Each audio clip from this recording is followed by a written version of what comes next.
Assalamu alaikum wa rahmatullahi wa barakatuh. Dear students, how are you all? I am Zafar Islam. You are watching my YouTube channel Zafar Al-Kami.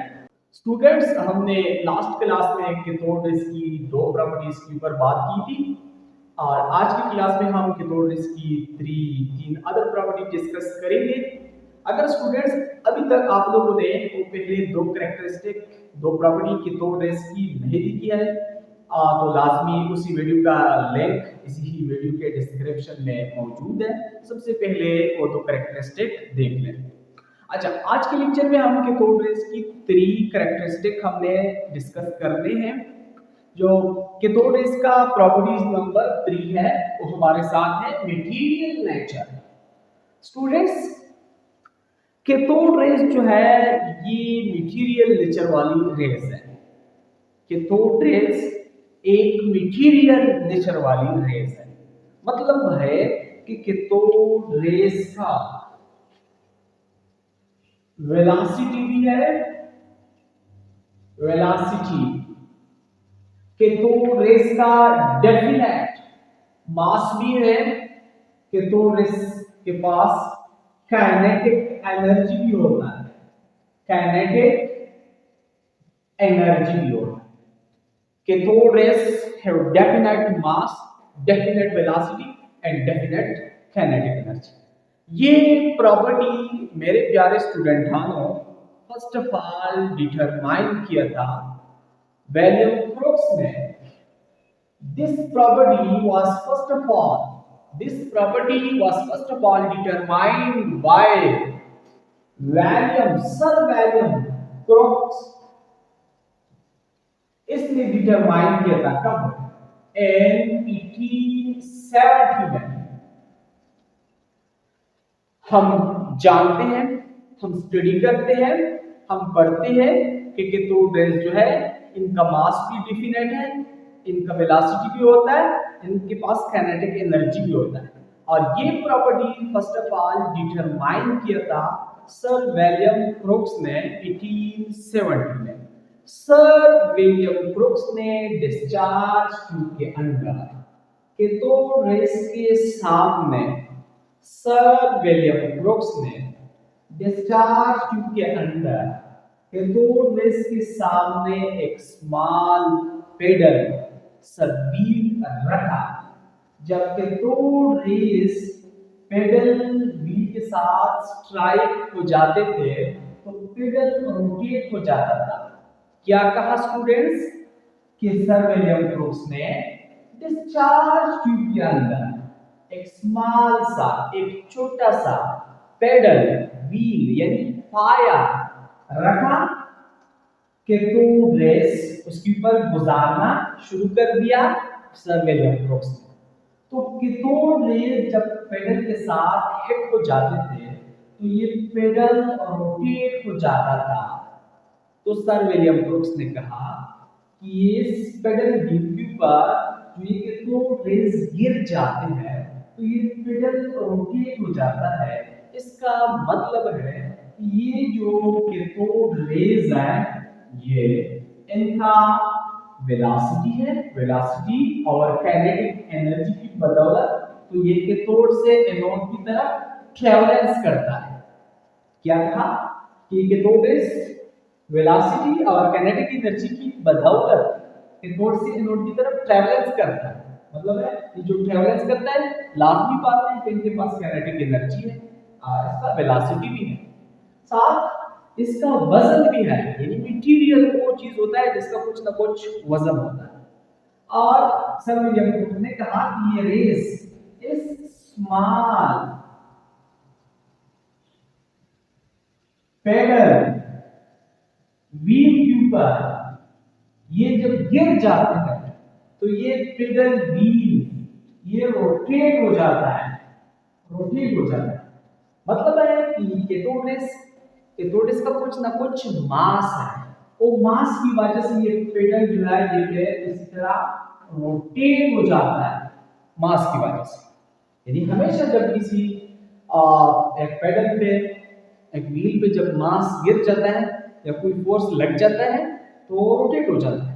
तो इनका मास है, sir William Brooks ने कहा कि cathode race का तो इस मास और दूसरी तरफ ये इसका ये जो कैथोड से एनोड की तरफ जा रहा है, इनका वेलोसिटी भी है। इस वेलोसिटी और इस मास की वजह से ये कैथोड रेस ये स्मॉल पेडल बीम को रोटेट करता है। और यहाँ से सर विलियम ब्रूक्स ने मालूम किया कि कैथोड रेस जो है इसका ये मटेरियल नेचर वाले रेस है। और आप लोगों ने ये चीज तो फिजिक्स में स्टडी किया हुआ है, आप लोगों ने ये चीज फिजिक्स में स्टडी किया हुआ है कि वेलोसिटी मल्टीप्लाई मास जो होता है ये हमारे पास बराबर होता है मोमेंटम का। मोमेंटम हम रिप्रेजेंट करते हैं p के साथ, मोमेंटम हम रिप्रेजेंट करते हैं p के साथ। वेलोसिटी मल्टीप्लाई मास ये बराबर होता है मोमेंटम का। हम ये भी कह सकते हैं कि कैथोड रेस का डिफिनेट या कैथोड रेस पोजेसेस मोमेंटम। ठीक है, हम स्टूडेंट हम ये कैरेक्टरिस्टिक इस तरह भी एक्सप्लेन कर सकते हैं कि cathode race possesses momentum. Cathode rays के पास मोमेंटम भी होता है, क्योंकि कैथोड रेस जब कैथोड से एनोड की तरफ ट्रेवल करती है तो इनके पास वेलोसिटी भी होता है, इनके पास मास भी होता है। ठीक है स्टूडेंट्स, यानी when we place small pebble beam in the path of cathode rays, the cathode rays rotate the small pebble beam. It means cathode rays have definite mass, cathode rays have definite energy, cathode rays have definite velocity. ठीक है students cathode rays का properties number 4 है production of x race.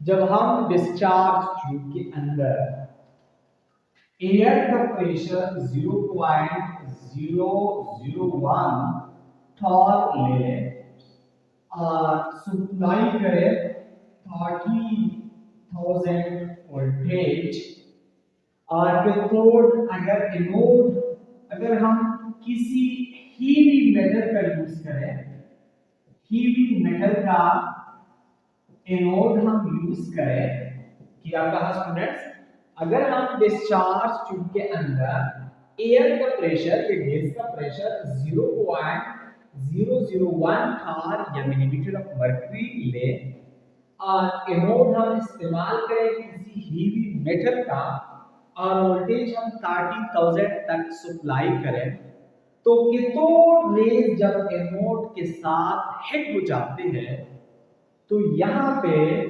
Hit होने के बाद यहाँ पे x-race produce करती है। कैथोड रेज जब हीवी नोड के साथ हिट होते हैं तो यहाँ पे प्रोड्यूस करती है एक्स-रेस को। ये एक्स-रेस हो गए हमारे साथ, क्या कहा, when we pass the cathode rays, when we strike the cathode rays with heavy metal anode inside the discharge tube to produce the X-rays, क्या कहा कि जब भी हम डिस्चार्ज ट्यूब के अंदर कोई हीवी मेटल का एनोड इस्तेमाल करें और एयर का प्रेशर 0.001 थार ले और वोल्टेज 30,000 तक सप्लाई करें, तो ये कैथोड रेज जब हीवी एनोड के साथ हिट हो जाते हैं, हिट होने के बाद यहाँ पे एक्स-रेस प्रोड्यूस करती है, यानी cathode raise produce the X-rays when they strike with heavy metal anode. ये cathode rays produce the X-rays when they are strike with heavy metal anode. ये जब भी किसी हेवी मेटल एनोड के साथ स्ट्राइक करते हैं तो एक्स-रेस प्रोड्यूस करती है। इसके अलावा एमसीक्यूज के लिए ये पॉइंट याद रखें स्टूडेंट्स कि ये प्रॉपर्टी सबसे पहले 1895 में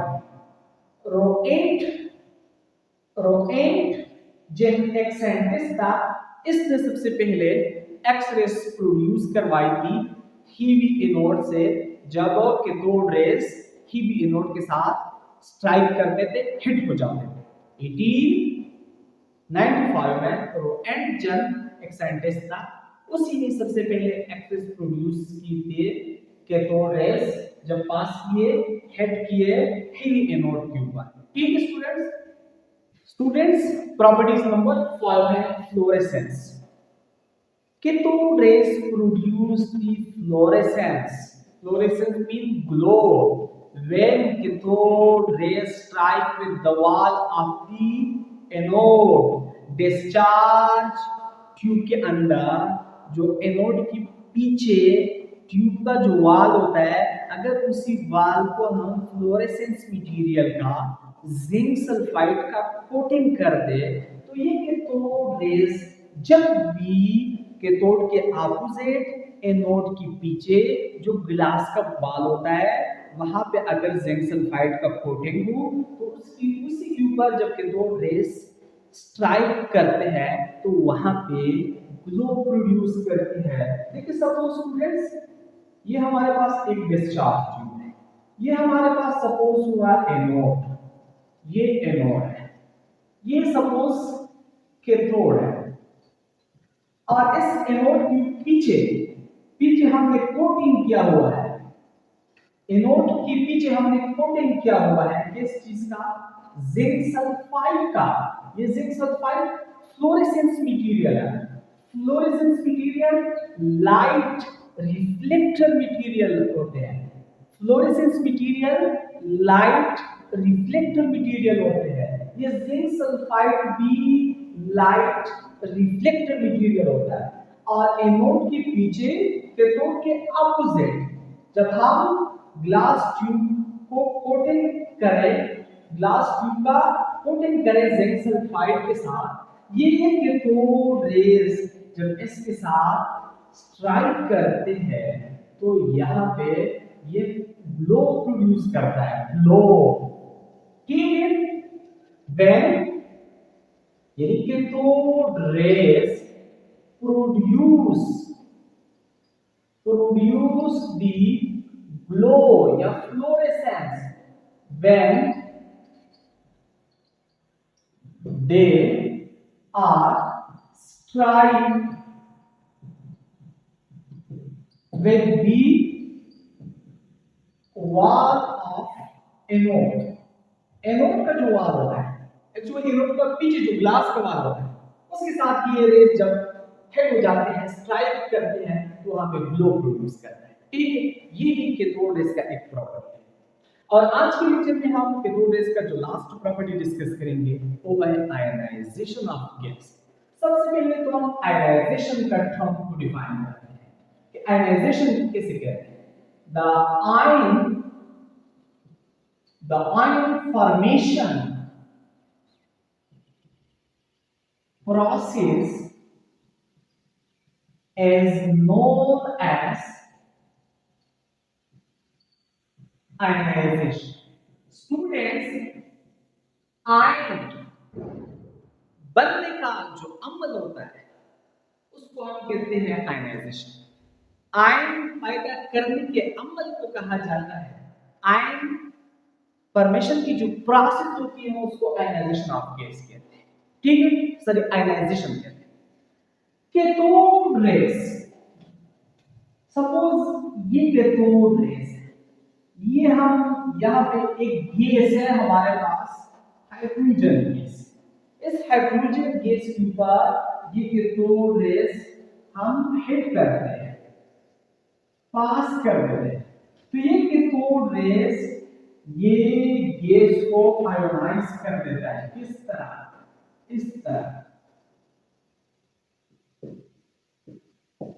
ये क्या बना, ये आयन बना, H+ आयन है, और इस कैथोड रेज ने इस हाइड्रोजन गैस से इलेक्ट्रॉन को निकाल दिए और आयन की फॉर्मेशन कर दिए। इसी वजह से हम कहते हैं कि cathode rays can ionise the gases. ये नोट कर दें कि cathode rays can ionise the gases. Cathode rays gases को भी आयोनाइज कर सकते हैं। कैथोड रेस गैसेस को भी आयोनाइज कर सकते हैं। अच्छा स्टूडेंट्स, हम रिवाइज करते हैं। आज के लेक्चर में हमने 4 properties of cathode rays discuss किए। प्रॉपर्टीज नंबर फर्स्ट हमने जो डिस्कस किया वो ये डिस्कस किया कि कैथोड रेस मटेरियल नेचर वाली है, कैथोड रेस पार्टिकल नेचर वाली रेस है, यानी पार्टिकल नेचर या material nature of cathode rays. किस तरह ये साबित हुई? जब विलियम क्रुक ने कैथोड रेस एक स्मॉल पेडल व्हील के ऊपर गुजारी तो कैथोड रेस उस स्मॉल पेडल व्हील को रोटेट कर रहा था, तो विलियम क्रुक्स ने कहा कि कैथोड रेस जो है इनका डेफिनेट वेलोसिटी होता है, इनका डेफिनेट मास होता है, इनके पास काइनेटिक एनर्जी होता है और इसी वजह से ये स्मॉल पेडल व्हील को रोटेट कर देता है। जिनका मास होता है तो पार्टिकल होता है, वो मटेरियल होता है। इस एक्सपेरिमेंट से साबित हुई थी कि कैथोड रेस का मोमेंटम है, कैथोड रेस का डेफिनेट मास है, कैथोड रेस का डेफिनेट वेलोसिटी है, कैथोड रेस के पास एनर्जी होता है, काइनेटिक एनर्जी। प्रॉपर्टीज नंबर 4 हमने ये डिस्कस की कि प्रोडक्शन ऑफ एक्स रेस 1895 में एंटीजन ने एक हीवी एनोड इस्तेमाल किया डिस्चार्ज ट्यूब के अंदर और एयर का प्रेशर कम किया था, 0.001 था, 30,000 वोल्टेज अप्लाई किया तो एनोड से कुछ रेस पैदा हुए कि उस रेस को आजकल हम कहते हैं एक्स रेस। और ये एक्स रेस आजकल भी हम कैथोड रेस से प्रोड्यूस कर सकते हैं, जो एंटीजन का जो एक्सपेरिमेंट था उसी ही एक्सपेरिमेंट से। प्रॉपर्टीज नंबर 5 आज हमने डिस्कस किया कि कैथोड रेस जब भी हम एनोड के पीछे अगर कैथोड रेस के लिए एनोड के पीछे ग्लास को जिंक सल्फाइड का कोटिंग दें तो ये कैथोड रेस इसी जिंक सल्फाइड के साथ जब स्ट्राइक करती है तो वहां पे ग्लो प्रोड्यूस करती है। कैथोड रेस जब भी जिंक सल्फाइड की स्क्रीन पे गिर जाती है वहां पे ग्लो प्रोड्यूस करते हैं। ये भी एक प्रॉपर्टी है कैथोड रेस। और आज के लेक्चर में आज हमने जो आखिरी प्रॉपर्टी डिस्कस की वो आयनाइजेशन ऑफ गैस। कि सबसे पहले हमने डिफाइन किया कि आयनाइजेशन क्या है। हमने कहा कि आयन पैदा करने के अमल को हम आयनाइजेशन कहते हैं। The ion formation process is known as ionisation. फिर हमने कहा कि कैथोड रेस जब भी हम किसी गैस के ऊपर गुजारे तो गैस को आयोनाइज कर सकता है। ये एग्जांपल मैंने लिया, ये कैथोड रेस हमने हाइड्रोजन गैस के ऊपर पास कर दिए और हाइड्रोजन गैस को आयोनाइज किया। हाइड्रोजन गैस से कैथोड रेस ने इलेक्ट्रॉन को निकाल दिए, हाइड्रोजन गैस को आयंस में कन्वर्ट कर दिया। यानी हमने शॉर्ट लिख दिया कि cathode rays can ionise the gases. ठीक है स्टूडेंट्स, नेक्स्ट क्लास में हम कैथोड रेस की charge to mass ratio, electron का चार्ज का मैग्नीट्यूड, इलेक्ट्रॉन का चार्ज का मैग्नीट्यूड और मास ऑफ इलेक्ट्रॉन, इन चीजों के ऊपर डिस्कशन करेंगे। नेक्स्ट लेक्चर में हम चार्ज ऑन इलेक्ट्रॉन, इसका जो मैग्नीट्यूड होता है, मास ऑफ इलेक्ट्रॉन और charge to mass ratio of electron, cathode rays, इन चीजों के ऊपर नेक्स्ट क्लास में हम डिस्कशन करेंगे। Thank you so much for watching.